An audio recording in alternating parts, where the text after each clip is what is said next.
This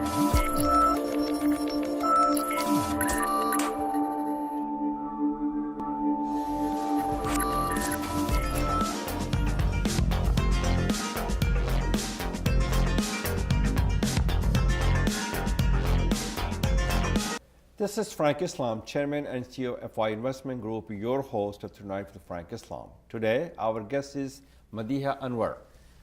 Thank you for coming. Thank you for inviting me. You work for the Voice of America, which is a great place to work. So tell us a little bit about yourself and why did you get into journalism? Well, Frank, first of all, thank you so much for having me here. It's an honor. Journalism is in my genes, actually. I'm the third generation into journalism in my family. Oh my goodness. So it started with my grandfather back in the 60s, 70s.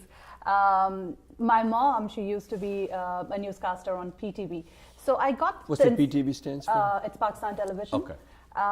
So I got the inspiration from home. But until I did my high school, I wanted to opt for medicine. You know, at that time, most of the students were either going for medicine or engineering. But I changed my mind after high school, and I told my dad that, listen, I want to do journalism because I wanted to be... What was the reaction from your dad? Oh, he was a very, very cool person. Whatever I am today, it's because of my dad. He was such a nice fellow. So he said, okay, if you want to do journalism, go ahead. Because I grew up in Saudi Arabia. So after I did my high school, I had to come back to Pakistan for further education. So at that time, you can say I had a deal with my dad, and I said, okay, let me go and do journalism. So when did you graduate from? From Pakistan, Punjab University, Lahore. And did you also go to school in the United States? No, I did not. Okay. No, I was offered a job and I came for VOA here. Okay. Yeah, that is another interesting story. So that's how I opted for journalism, and I have uncles in journalism, my mom also. So pretty much it came from the family. It was in the family, and I'm the third generation, very happy to be a journalist, and very proud that I took that decision 10, 12 years ago, and happy with it. What are the responsibility of a journalist in a free society and freedom of presses? Can they separate the fact from the fiction? Can they separate the truth from the lie? Well, that is the hard part, actually. That is really the hard part. That is what defines you as a journalist. Especially what's going on with the fake news these days. Fake news these days. And when I started journalism back in 2006, I was studying at the same time. I was doing my master's at that time. And when I started, there was not too many news channels in Pakistan. It was just a couple of news channels.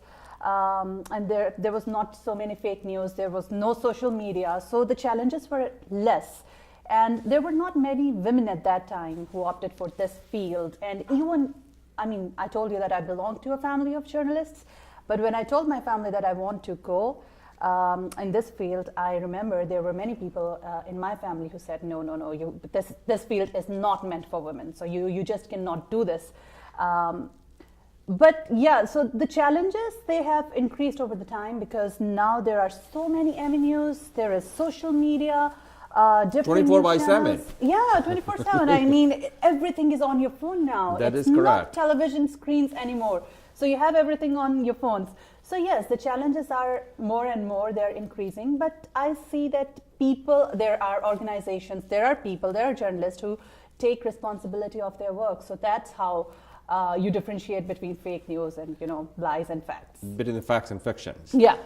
What obstacle did you face as a female journalist in Pakistan? And obviously it's not a profession where there are a lot of females are there. Correct? In Pakistan and probably in this country as well. That is true.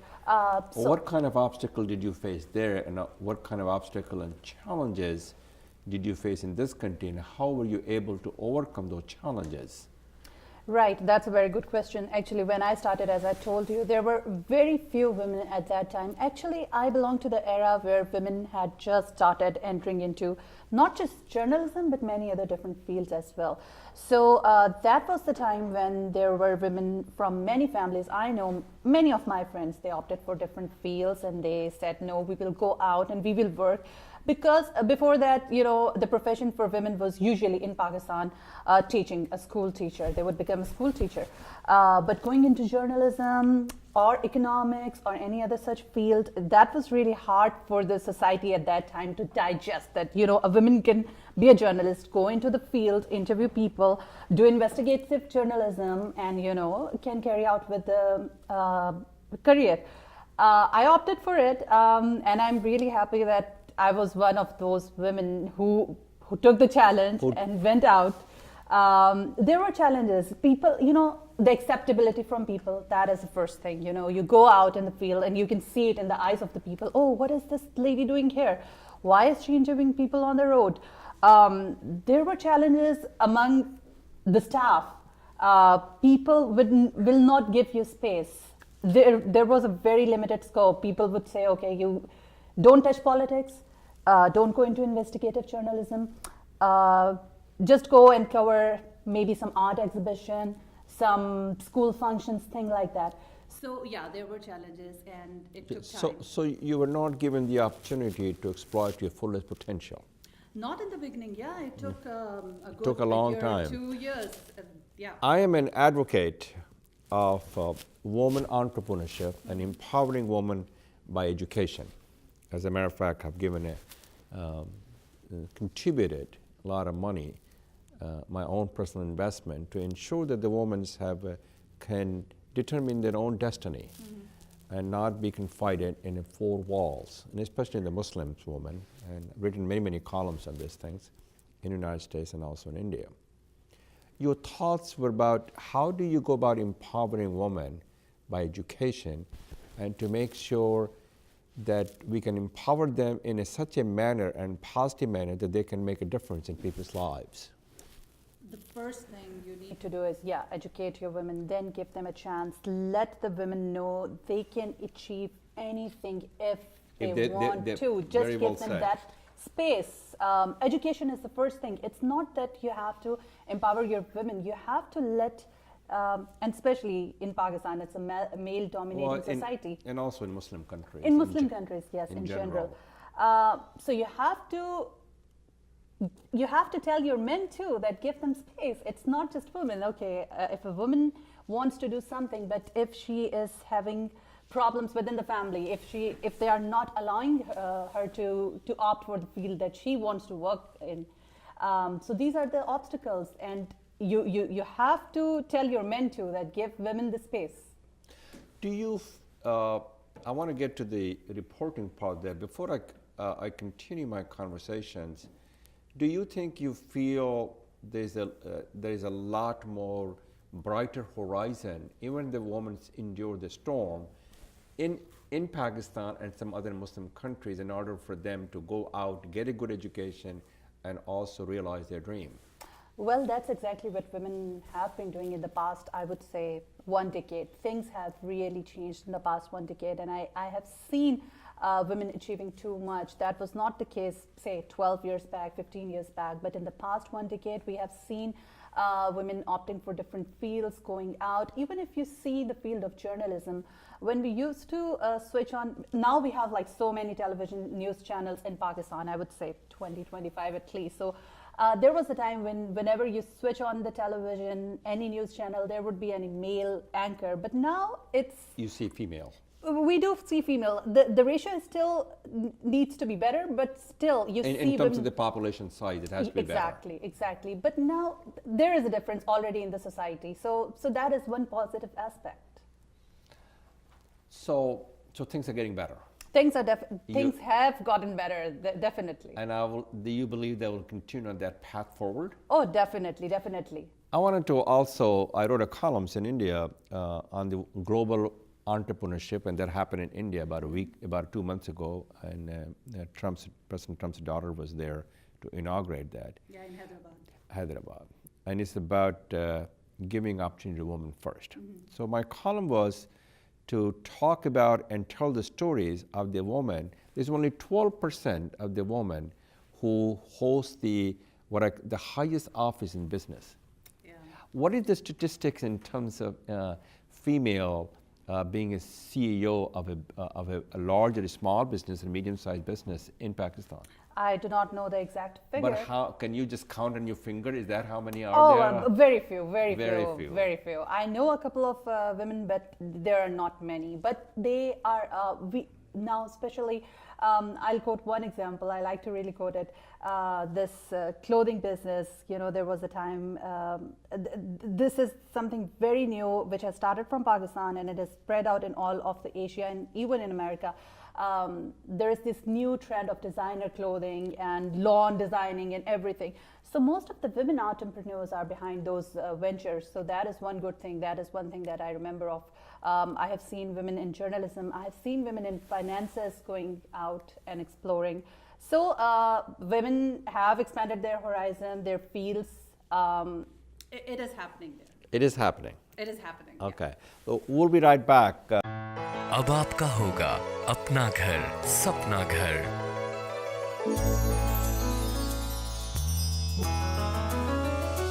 Your dreams can come true.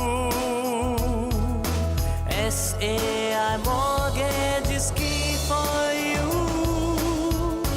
अपना घर खरीदने और refinance करवाने के लिए SAI Mortgage से राब्ता करें। Don't make a move without SAI. So we're back with Madeeha Anwar. Thank you very much.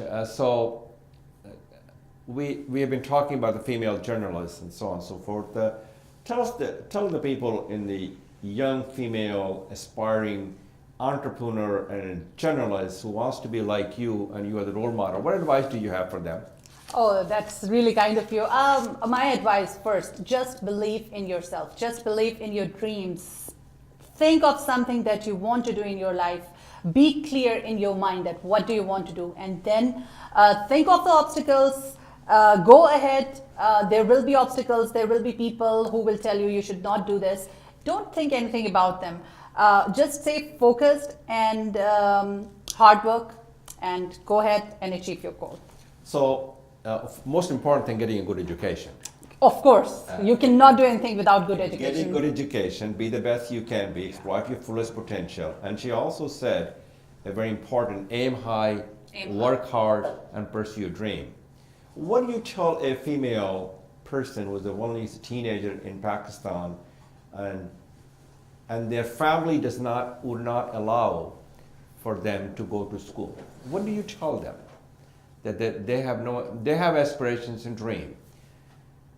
Well, there are ways, Frank. There are still many families who, unfortunately, they do not allow the women to go out and study. They can do privately.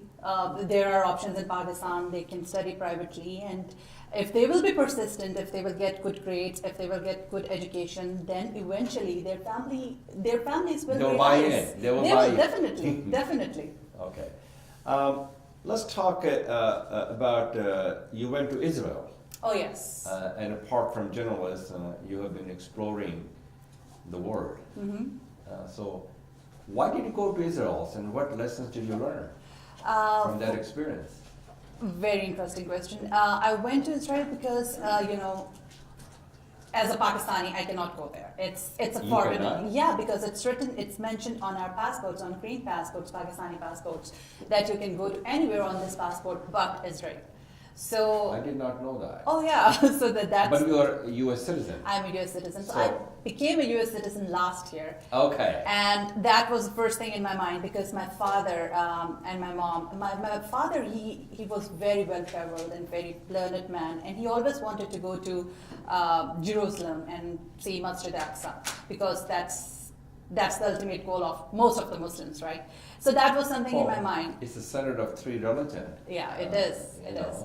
So, so when I got my U.S. citizenship, that was the first thing, and I wanted to go there and explore it because, and especially when you are told that that space you cannot go there, then you have this thing. Okay, I need to explore this. Why it's forbidden for me? So there was curiosity. Curiosity, definitely. So what places did you go to? Obviously, you went to the mosque. I went to Jerusalem. I explored pretty much the whole of Jerusalem. I went to the mosque, the Dome of the Rock. That Wailing Wall, the church, and then I went to Bethlehem. I went to Hebron. So I explored quite a few cities over there. The Dead Sea, saw the Dead Sea. Dead Sea, right. Yes. So what lessons have you learned from that journey, from that experience, and how does it relate to what you're doing in the journalism? The first thing was like we have all. I got a chance to meet so many people of different religions. I met so many Jewish people. Different creeds, different Yeah. religion, different background. Exactly, and they were all very kind and nice, and we had very nice discussions. And they offered me food wherever I went, and that was one nice aspect. You see the people that okay, everybody apart from their religious beliefs, they are a human being like you.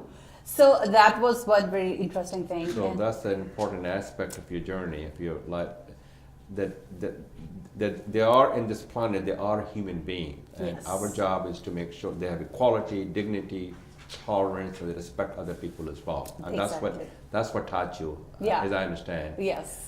Wonderful. What do you think of the this administration's talk, or what they're thinking about doing? And they already made the statement to move the United States Embassy to Jerusalem. Oh, well, you see, there is a reaction from Muslim world, and I do not want to say There has anything been some on violence it. in Yes, some yes, and places. still continuing. No, honestly, I don't want to comment on that. Yeah, I can understand it because you do work for Voice of America, Yeah. and you have to ensure this bipartisan support that you have, which is a good thing for you to do. Let's talk a little bit about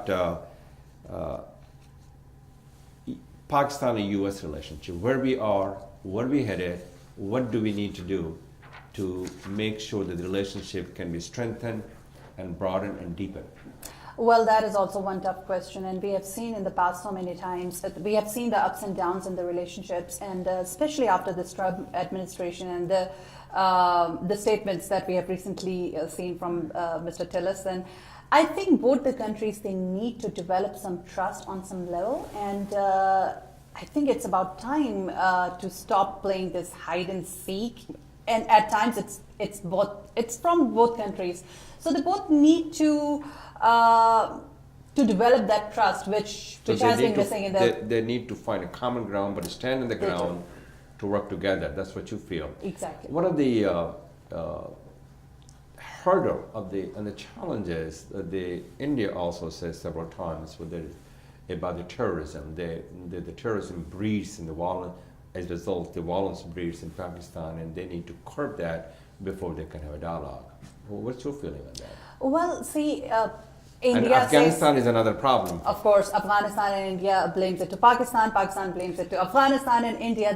That's how it has been going on, and unfortunately, I think that's how it will go on in the future as well. Until and unless all these countries will sit together and will seriously think and come up with a plan to curb militancy, extremism, which is the biggest challenge, not only for Pakistan but for the whole region, for the whole South and the Asian region. Pakistani and the Muslims have been the victim of the atrocities of the ISIS and other Yeah, organizations. Talibans, yes. Taliban and other, correct? Yeah. The Muslim have been the victim of that. Pakistan has lost more than 70,000 people lives Oh in the my past goodness. one decade to this war on terrorism. So Pakistan is definitely one of the biggest victims. So, do you feel a brighter horizon between the U.S. And Pakistan relationship and India and Pakistan relationship? Why not, if there will be seriousness from all the parties, if they are serious to sit down and think of a solution, if they are serious to have better relations. You cannot change your neighbors. You cannot change the geographical reality of India and Pakistan. You're So you absolutely have to right. come up. We didn't have any choice on our parents, right? Yeah. So they don't have any choice. Exactly. So they should They do have something. to find a way to work together. Exactly. And together they can help shape a better future for both countries. For both countries, for the region. Now, let's talk a little bit about how do you balance your family and your professional work, and you travel all the time? Oh, yeah, you have to you have to work out, you have to give properly your time to the family and to your work. After a while, after 2-3 years, you know how to tackle with things and You try to balance it. try to balance it, yes. So we'll be right back in a minute with Madeeha Anwar. अब आपका होगा अपना घर, सपना घर।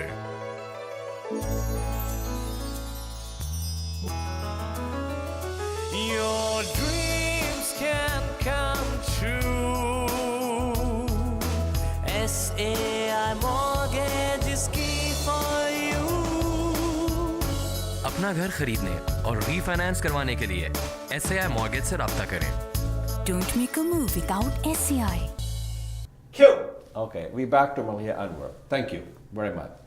So we talked about a little bit about separating your professional life with your personal life, and you were able to balance that. Do you have any other hobby besides the journalism? Traveling, I would say. I Travel really is a love good to thing travel. to do, exploring the world. Yeah. And what kind of country do you like to travel? Well, my next destination is South America. I want to explore South America. Oh, yeah. Wow. Yeah, You never went there? Not yet, no. So that's on the list, on the bucket list. What country in particular? Not only South America, you want to go to Central America as well. Yes.